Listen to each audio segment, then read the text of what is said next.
Ladies and gentlemen, Jazz Gonzo here. What's next?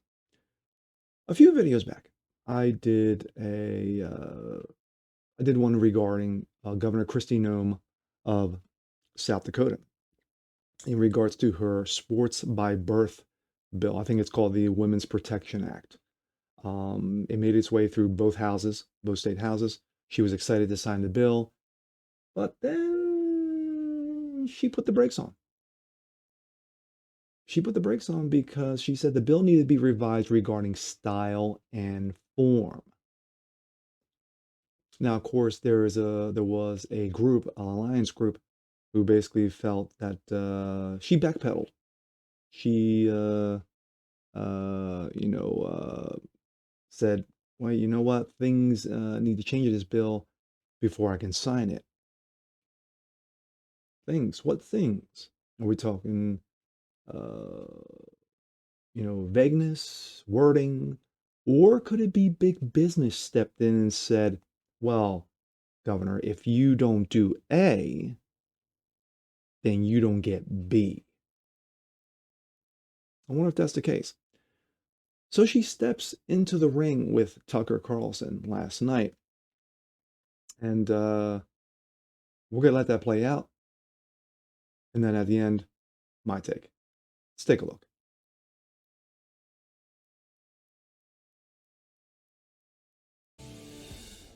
There's been a big push nationally, Biden administration is squarely behind it, to allow biological males to compete in girls' sports. We've covered it extensively on this show. It's very unpopular with the public.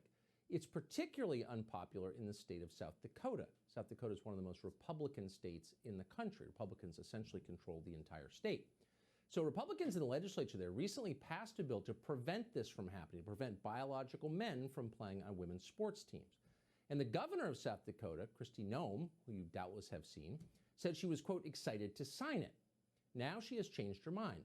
Governor Noem joins us tonight to explain why she has. Governor, thanks so much for coming on. I appreciate it.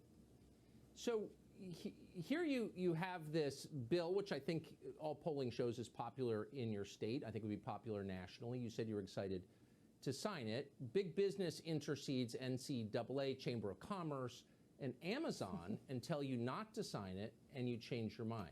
I think a lot of our viewers are wondering your thinking on this and how exactly this happened. Well, that's not true, Tucker, and thank you for inviting me to be on the show tonight. Of course. I could sign the bill the way that it is today, and then also, but it wouldn't solve the problem, and that's the real issue. As I looked at the bill and examined it and have been discussing with legal scholars for many months on how to protect women's sports, this bill would only allow the NCAA to bully South Dakota, and it would actually prevent women from being able to participate in collegiate sports. So what I've done is I've asked the legislature through a style and reform. I'm sorry to interrupt, but just for our viewers, I'm so sorry. The bill. Wait, can you just back up for 1 sec? For our viewers who haven't followed this as closely, how would this bill prevent women from playing in South Dakota, if you would? Because what it would do is it would put a law on the books that would allow the NCAA to take punitive action against our state. And we're a small state, Tucker.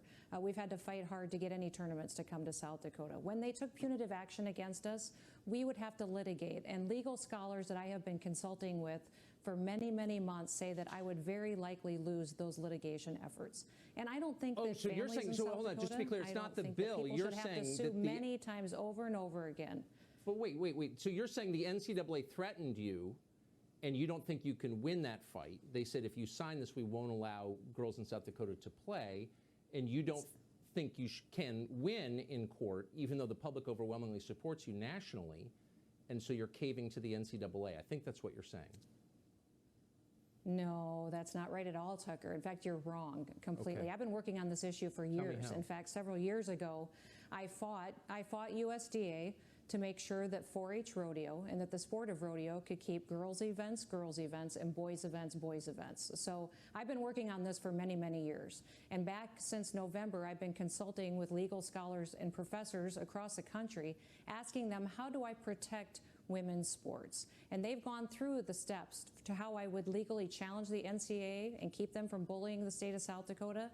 And what they've told me to do is that I need to build a coalition. So that's why today I launched defendtitle9now.com. And that's going to allow us to build a coalition of states that can fight the NCAA. Listen, I'm sick and tired of the NCAA threatening states, challenging us, and bullying us. And so we're going to build a coalition of leaders, athletes, and people who want to protect women's sports and want to make sure that our women keep Title IX in place to protect their right to be competitive and to be rewarded by participating in these team sports, and make sure this coalition can fight the NCAA to make sure we're protecting Title IX.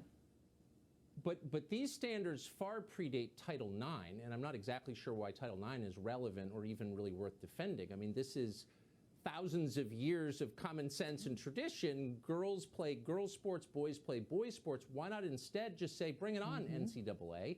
I'm a national figure. Go ahead and try and exclude us. I will fight you in the court of public opinion and defend principle. Why not just do that? Tucker, you're preaching my sermon. That's what I did today. Today, I with Herschel Walker, You Jack vetoed the bill. Brewer, with Nancy Lopez, we all stood together. I did not veto the bill. I did a style-informed revision and asked the legislature to change it so that I can win. Listen, I'm not interested in a participation trophy. I'm not interested in picking a fight that we can't win. I am a problem solver. I come to the table and I don't want to have talking points.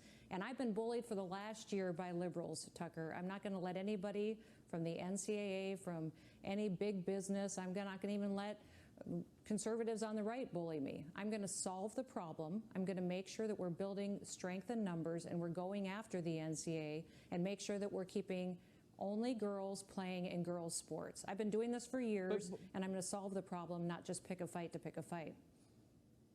Well, but the legislature, you're saying, was just picking a fight to pick a fight. I thought that they were trying to codify what the majority of your citizens want, which is girls' sports for girls and boys' sports for boys. Here the NCAA comes in and says, if you do that, you're going to lose a court battle.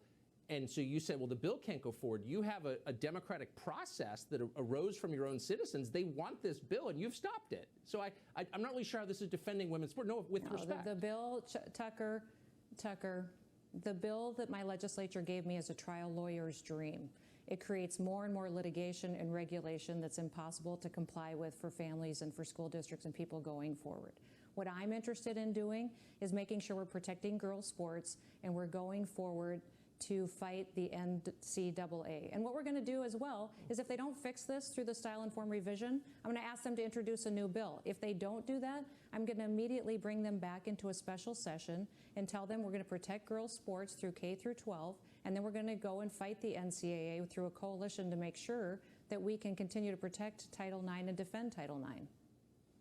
Very, very quickly, how would the bill as written make it harder, as you just said, for girls to participate in sports? You said it's hard for them to comply with the requirements of the bill. What do you mean, for those of us who aren't following it as closely, specifically by that?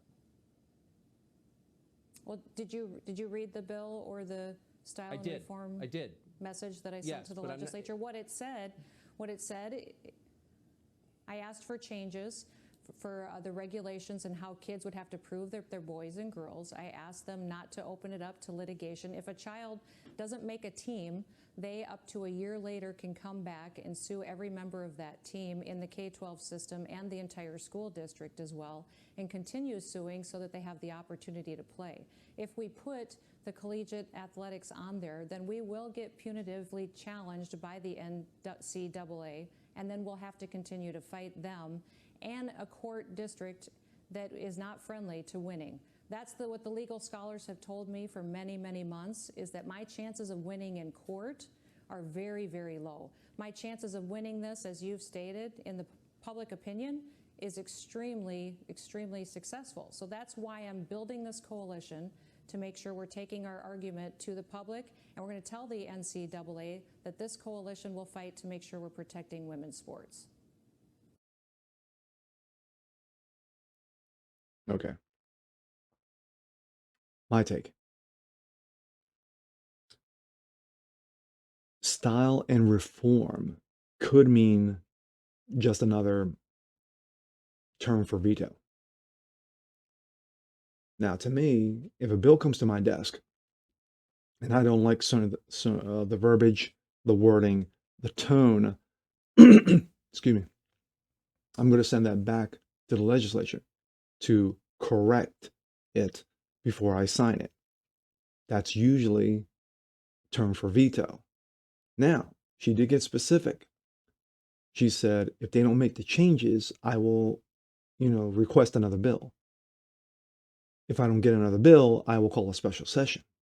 Okay. As a governor should. Like I say, she's no dummy. She's very smart. She's very quick-witted. But notice what Tucker said early on. Tucker said regarding big business, regarding Amazon stepping in, regarding the NCAA putting the threat, and she addresses that. She addresses the collegiate part of the bill, that if the collegiate part of the bill is in the bill, that the NCAA will basically threaten her with vetoing her, state, regarding her state of South Dakota in getting tournament bids. One, that's blackmail. That's what it comes down to. That's blackmail. That's blackmail. Similar, kind of similar, in Georgia, where you had the heartbeat bill that the governor signed a couple years back. Disney threatened them. Amazon threatened them. Sports leagues, professional sports leagues, threatened the state of Georgia. And yet Georgia stood pat and said, no, I'm going to sign this bill, be damned the consequences. And guess what? 2 years later, the heartbeat bill is still in effect.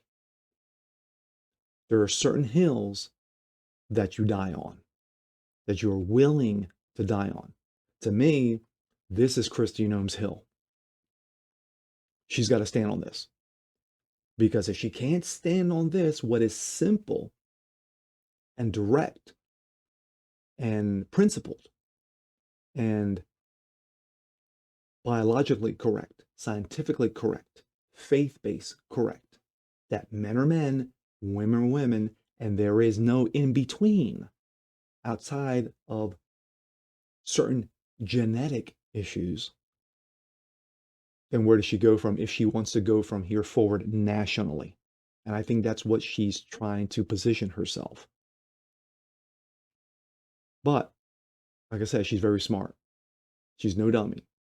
And she's very sincere. I believe her that she has been fighting for issues like this for the last few years, even before she became governor. But this is something she needs to be grounded on. Because if she backpedals, like Tucker said, why not take the NCAA on and basically say, guess what? From a popularity standpoint, from a people standpoint, from a national stance standpoint, I'm in the right. And she basically says, yeah, I'm in the right. She says, when it comes to the people, when it comes to the will of the people, when it comes to the public, the court of public opinion, she wins. But she says, if I go to the courts with this, I'll lose. She's trying to find that happy medium. I don't know if you can find it. I don't know if there can be one. But we're going to see, because this is something that is just clear cut. It is clear cut. There is no issues here. Whatever issues, and I've said this before in prior videos, is that when it comes to transgenderism, it is a mental issue. It is a mental illness, and it needs to be dealt with as such professionally. This is not to be celebrated as Hollywood has done, as the media has done, as politicians have done by kissing the proverbial ass of those suffering this illness. But I'm glad that Noem showed up on Tucker, because Tucker grilled her and did it with respect, and it was good to see. So we're going to see from here, and all right then. And with that being said, I'm Jasper Gonzo. This is What's Next. If you want to see more videos just like this, please leave a comment below. Like it, share it, hit that subscription button, slam that notification bell so you don't miss a thing, and we'll see you guys next time. Peace.